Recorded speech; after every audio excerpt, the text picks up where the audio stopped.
said to him, he says, I want you to take your only son, Isaac, whom you love. Now imagine waiting 100 years. He's 100 years old when Isaac is born. He loves him. He's the apple of his eye. His life begins to revolve around this young lad. He sees him as the heir to all that God has blessed him with.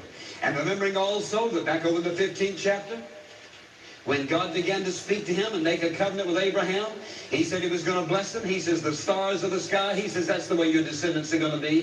The sands of the sea, that's the way your descendants are going to be. Innumerable, uncountable. I'm going to bless you. And he waited, and he waited, and he waited. For 100 years old he was when Isaac was born.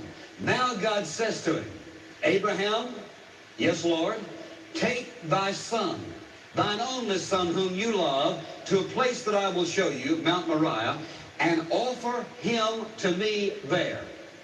It's interesting what the scripture says, because that's in verse 2. Verse 3 begins this way.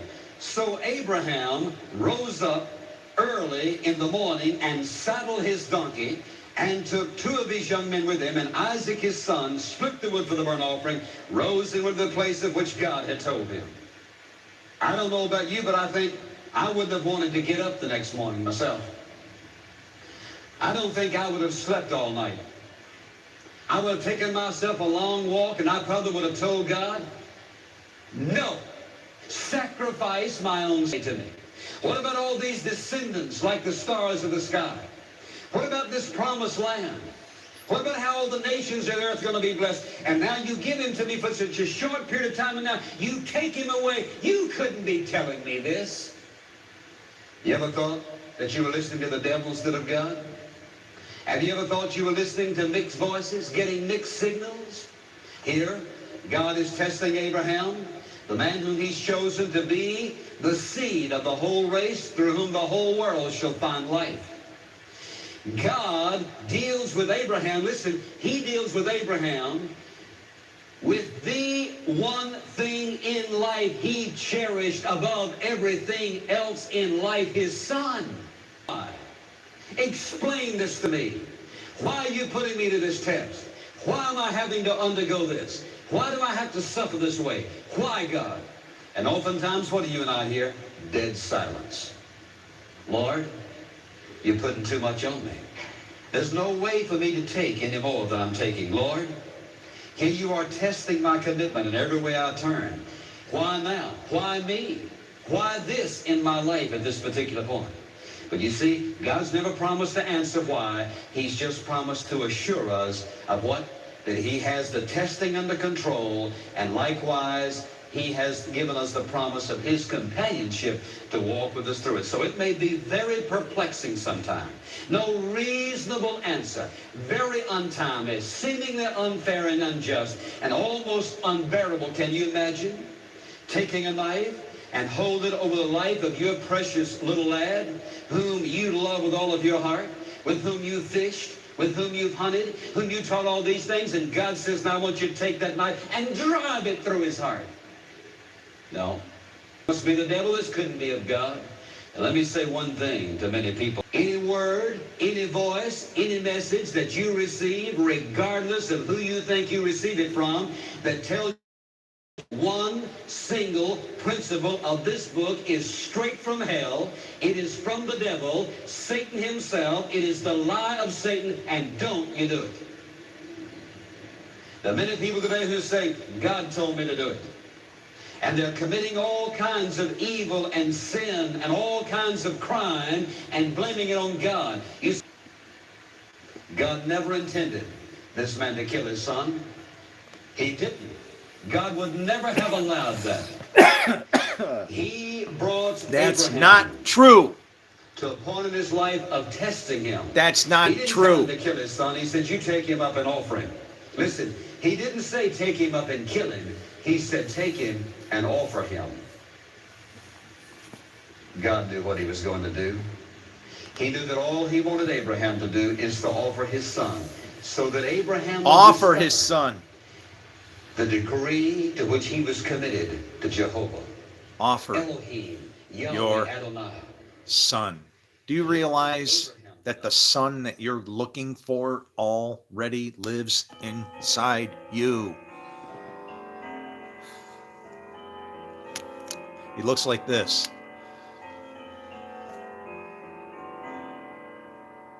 Hi.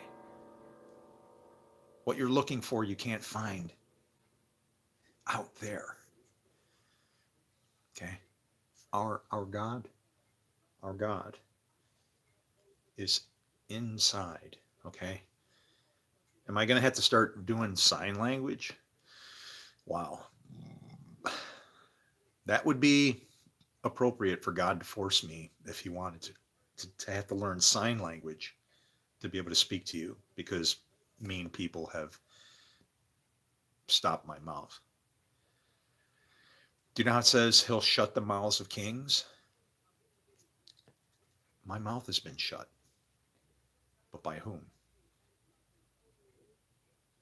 Think about it.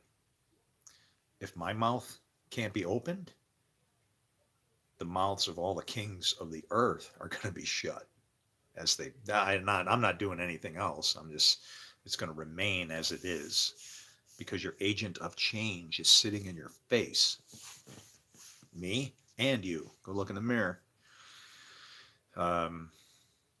Yeah. God will never stop you from doing whatever it is that you want to do.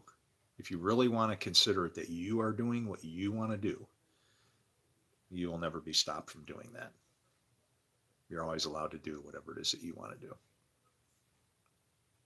Simple.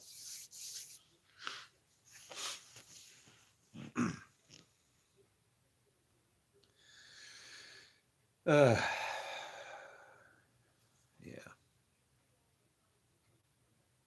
We'll get it figured out, guys. Don't worry. I just don't like what I see coming on the horizon. You know, I mean, how do you stop an ICBM launch? You don't, right? Once that shit's in the air, it's all game on, right? And that's what I'm trying to prevent.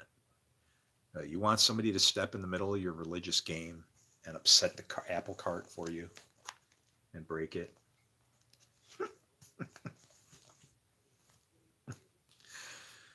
That's not a nice thing to say. I wouldn't even say that. I don't want to say that. That's a terrible thing to say. Do you realize that when you say that, and the God that I serve wants to protect you, he can't let you lie. Truth has to come from you in some way, shape, or form or another. And that's why there's two different masters. There's two different kinds of truth. There's the truth that's the real truth, truly, truly. And then there's the lies truth. And how can lies be truth? Because you've been promised what is going to happen as a result of rebellion against God, which means now you're calling him a liar, and that makes you a liar, and father of lies comes into play, and the suffering begins. It's like such a freaking easy. Hasn't anybody in this world ever had a parent? That's what our God is doing right now, as a thief in the night, by the way. But because we personify God, we need somebody to show up, like over here or over there. And that's what Jesus was teaching and what I teach. No, he's everywhere. He's even inside of you. You wouldn't be alive if our God was not inside of us. You realize that? Where does your breath of life come from? That means you and I, as per this book, are family. Unless you decide that we're against each other or something. But that's the other kingdom. Brother against brother. Brother against brother. Why is it brother against brother? It's because of Ishmael. And don't think that I'm poking fun at a little kid or Islam or anything like that. It has nothing to do with that. This book is about Hashem, the name, not God, the name.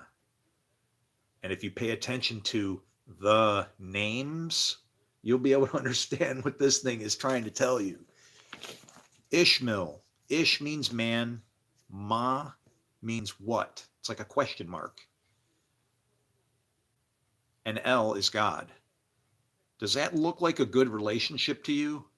Now, of course, it's been translated as God hears, the God who hears. Of course, God hears. That's stupid. That is the most stupid translation for that phrase I could ever think of. God hears. Of course, he does. It's not what that means. It's man and God with a question mark in between them. That's not a good relationship. You know what that is? I don't know you. What's the other seed that we're supposed to grow from? The other kingdom? Laughter. Well, there's going to have to be a lot of crying before there's laughter, because the lost son that you're looking for actually lives inside of each person that pops out of a womb in this planet. That's your spirit. That's your son. Your son is inside of you. If it comes out of you, then you are defiled. It's the way this thing is written. It's solid 100%. And it has done exactly what it should do. It is a great sword that has taken peace from the earth, right? Paul was whacked out on hash. He might have been. I don't think so. I mean, but they have found like cannabis residue and things in the temples, right? There's a lot of stuff that we're lied to and gets hidden. You know, like the quote unquote queen of heaven. We say God has no wife. I'm sorry, but there's too much evidence that says otherwise. And she was kind of executed out of the scriptures, however that goes. If you read them in the right way, you can see what's going on. Like, it's sad that the women, this is the women saying this. It's great. The women are saying, we didn't have any problems when we baked cakes for the queens of heaven. Well, I don't know. I'd say bake the cakes. God, we thought you were blessing us through evil. We figured we could use evil for good and make the cakes, and you're not mad at us, or there doesn't seem to be all this judgment and everything's fine. Read the book from that perspective. Read it where it emboldens you, empowers you, causes life. If it causes you to pick up a finger and start going like this, you. Mirror. You should see yourself when you're going, you. It's me. There ain't nothing wrong out there. The God I serve is not absent. He hasn't gone to the show. He's at a hockey game watching people beat their teeth against. Hockey sucks now, man. That was a man's sport at one time. Do you realize that? If guys want to put ice skates on and forget about helmets and stand in front of flying projectiles to have their face crushed with a 75-mile-an-hour puck, that's their own business. You know what I mean? You can eat your food as fast as you want. 75 miles an hour of rubber that heavy? I don't know, man. That shit's got to hurt. But these were men, you know? It's like I was at a boxing match and a hockey game broke out, right? It's like, what happened? It was nuclear winter, the skies went cloudy. AI had risen and started to destroy the place. I mean, look at all the layoffs. Did you hear that? It's beginning. What the hell was that? I know what it was. It was snow coming off the roof of my house. There you go. God is absent. There is clearly no God in this desolate world. No. It's because you're looking in the wrong place. He's inside of you, Mr. No God.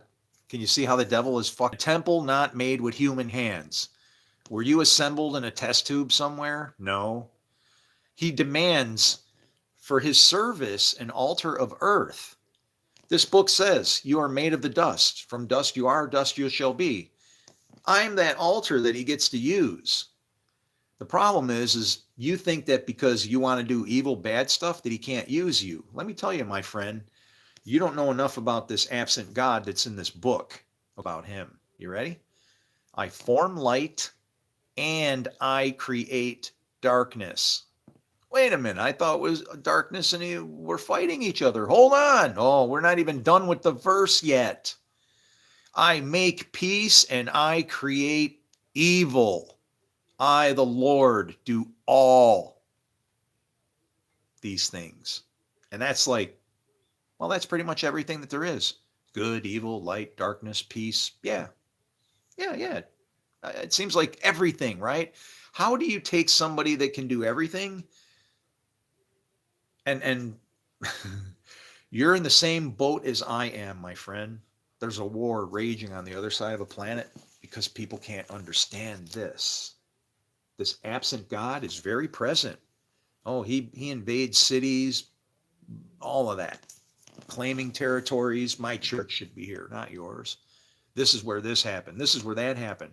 You know what? If you didn't see it with your own freaking eyes, let it go in the name of peace. If you didn't see where that happened or whatever, you're drawing conclusions. And you know what else you're drawing? You're drawing your own names in the dust, is what you're doing by your own deeds. Morning brings a new day. Understand that because it's a bunch of jumbled up nonsense.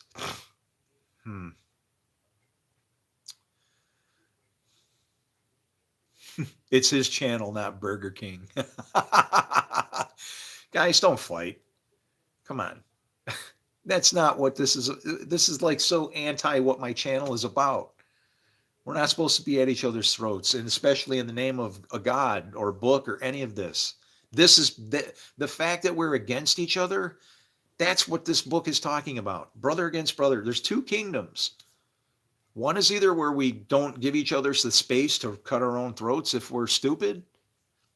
And then the other one is where we try to sneak the knife away from you before you even get the chance. Right? But in either case, it's always going for the direction of good. You have free will. You have free will.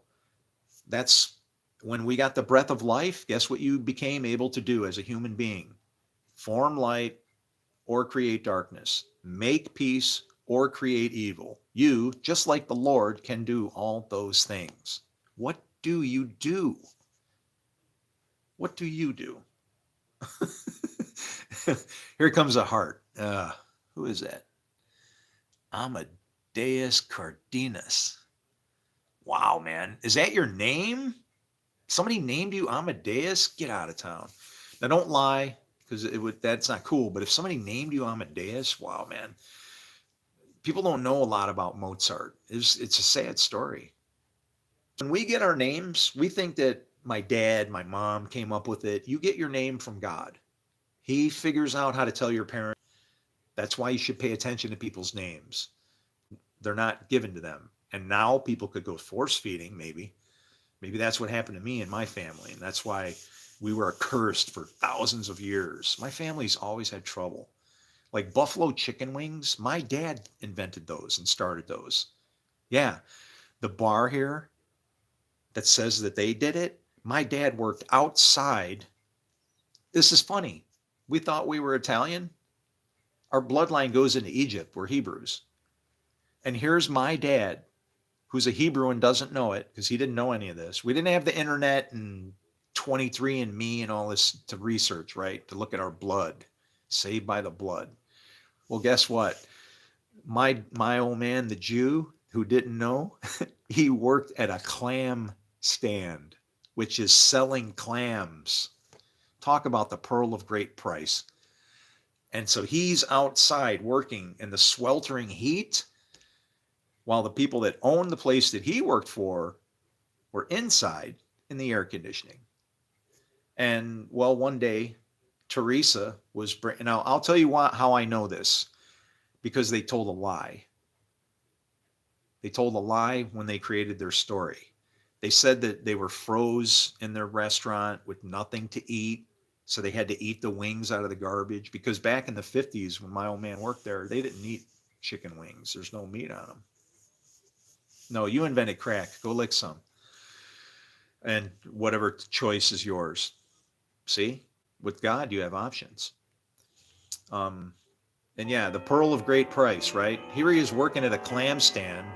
The woman tells him that you can't sell these because there's no meat on them. And what does my old man say? I'll show you what you do with a little piece of meat about this big. You know what? I'd like to see what a DNA test pulls up between me and their family. I wonder if Teresa had any of my father's kids. Wouldn't that be the shit? If I was actually related to people in that family, because my dad was such a little, he went into everybody, man. My dad was like unbelievable. Even my own sister. I wasn't born yet, but I was born 9 months after he went into her, and they don't know what happened to the little boy. I don't know. Maybe he became a man and didn't blame God for his tragic life and said, I'm going to teach people about this freaking mess, man. Yeah, they lied. They said they were froze to death in their restaurant. Well, luckily came the times of NOAA, you know, NOAA, the National Oceanographic and Observation Administration, or whatever that place is that does the weather. Well, they said that they were froze in their restaurant with nothing to eat, so they had to eat the chicken wings out of the trash. Well, when Noah showed up, guess what? We found out that there was no snow that winter. It was a very uncommon snowless winter. Every year Buffalo used to be like this when I was a kid. Snow in Buffalo? You're kidding me. Snow was invented here. It was invented by Trico so that they could make the best wiper blades in the world. Do you know how many things were created in this town? Do you use mason jars? Do you have springs in your bed? All those things came from right here. This was the place where everything came from, the city of light. That's where I was born, the city of light. And my father was actually a carpenter and a fisherman. It's a very strange thing, man. Your mom couldn't kick her crack habit. No, actually, my mom, it's pretty sad. I had to bury her on her birthday. I had to go home and bury her for her birthday present. I hope you get to bury your mom in the same way. It's quite the gift. You'll appreciate it now. You'll understand later. Everybody does.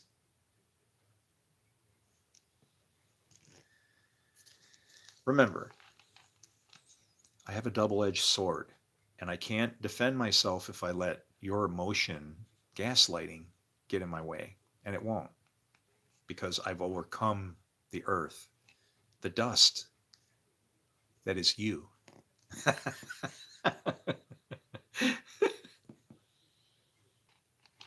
How many more of these are out here, Father? How many do I have to go through? Is there anything left here to claim? I don't know. We're going to find out, aren't we?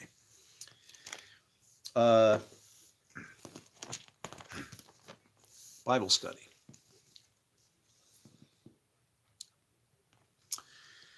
I don't study this because I get an idea and I go write down notes. The idea that I have a church that I can't attend, that I help build the building with my own money, and if I step on that property, I'll be trespassing.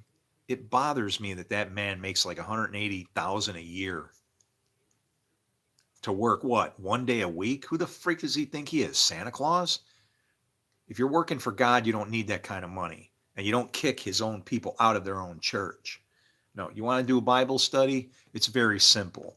Once you can understand how God talks, how the word of the Lord talks, that's all. That's all. Just accept that you're mentally ill and take your medication. I don't want your medication. I don't need your medication. My IQ is 178, and I don't think like you people do. Okay? I think of other people first. That's why I'm not throwing junk at you the way you're throwing it at me. Have I said anything bad about you? One single thing during this entire conversation? I've even complimented some of your trash that you've put in there just to kind of joke back with you because you think it bothers me. I'm a lot bigger than you think, man. Okay? A lot bigger than you think. Okay? Delusions of grandeur? No. I'm telling you about a book that has started a war on the other side of the planet. Is that delusional? Dipshit? My delusion is that maybe there's any hope in you. So maybe I should just write you off, right? How would you know that? You ever been medicated?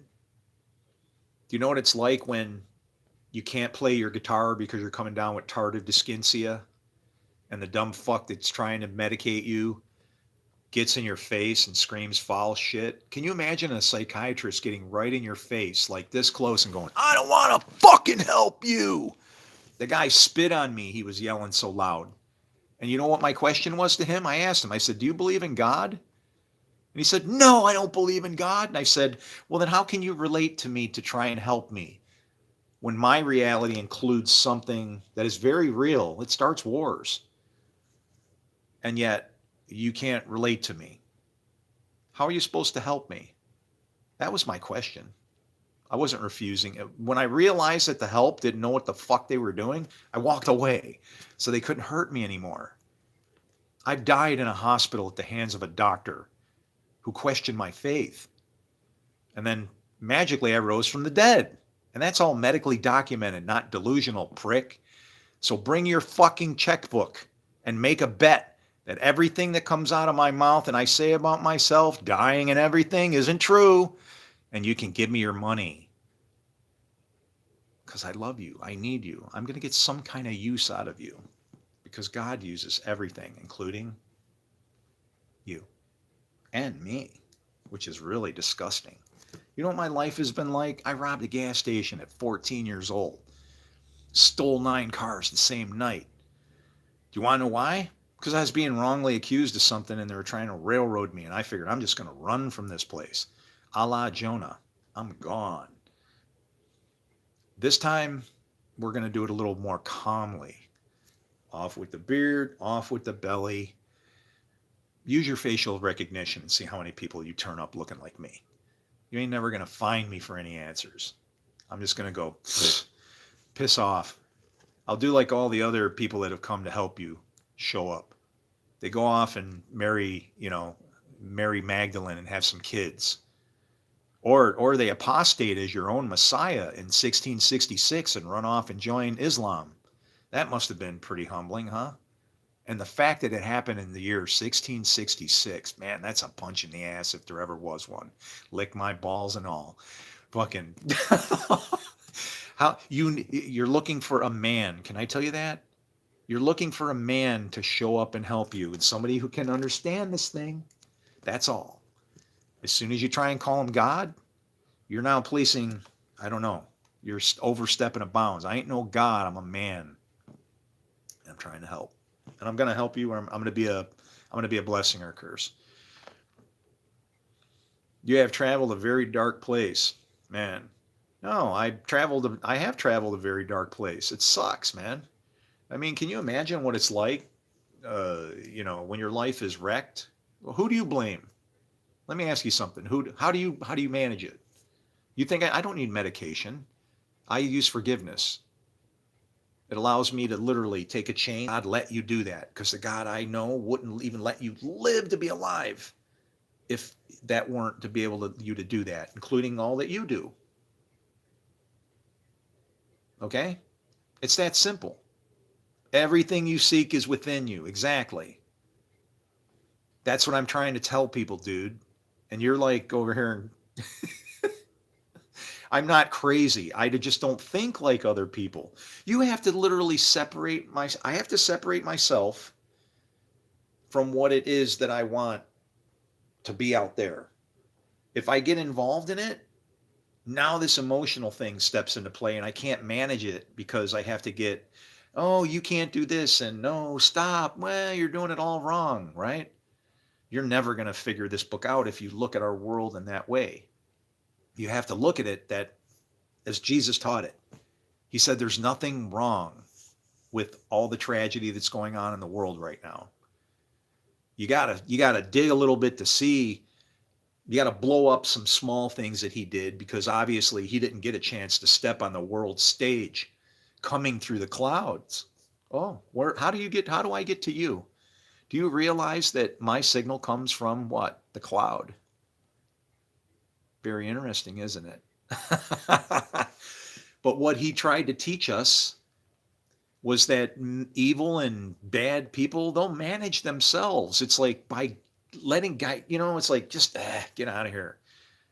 And that is the way of the Essenes, who Jesus was. The Essenes were the ones that nobody liked the Essenes. The Essenes, here, I'm going to give you a Bible lesson so you can appreciate what happened, okay? There were 3 groups of people in Jerusalem at that time that were the religious thing. They were running the place, right? They were the Donald Trumps of the day, okay? And the Putins and all of it, okay? That's these guys. They're running the show. And they're so aggravated over who is the real deal for God that they're fighting amongst themselves. And the Essenes, see, people think that the Romans went into Rome like they went in and took it over. That's bullshit. That's bullshit. Israel asked Rome to come in to keep the peace because they were fighting amongst themselves. Do your research. And so what happens is the Essenes said, we don't want any more of this shit. You guys are assholes. In a nutshell. That's what they said. You guys are assholes. And you know what? This is where the assholes would have said, oh, you're wise in your own eyes. That's what they would have said as they ran off into the desert. But the Essenes would have said, and this is what they said. They said, we will come back. We will come back and teach you what you need to know when you're ready to stop doing the shit that you're doing. In other words, it's all about what you do. It's exactly as you said. What is inside you comes out. Whatever comes out is associated in one of 2 things, either good or evil. As per this book, that then associates to a father God or the father of lies. And when I've seen you, I've seen your father, spiritual father, because you're going to always produce the fruit of your spiritual father. And the very same Father lives in all of us, or the Spirit, the Holy Spirit, all of it. Don't cut it in half. Don't say I'm good. That's bullshit. Everybody does it all.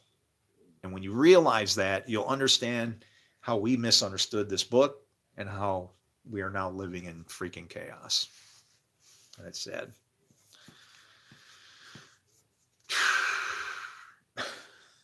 What the fuck? Yeah.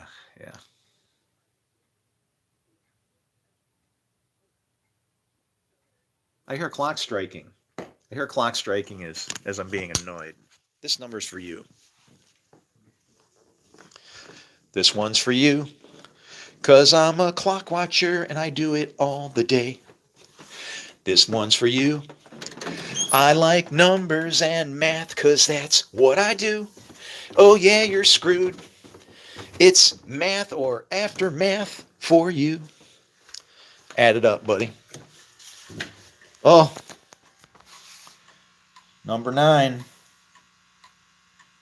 Tick, tick, tick. 9, 9, 9. No. 9, 9. Nicht. You understand what that means?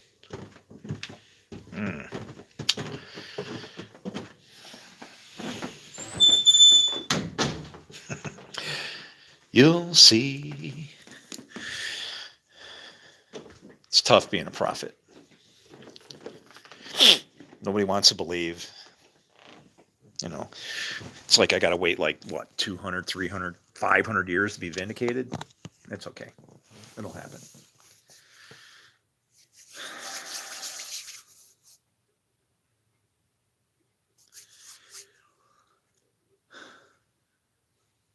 Anyway. I hear a rooster crowing.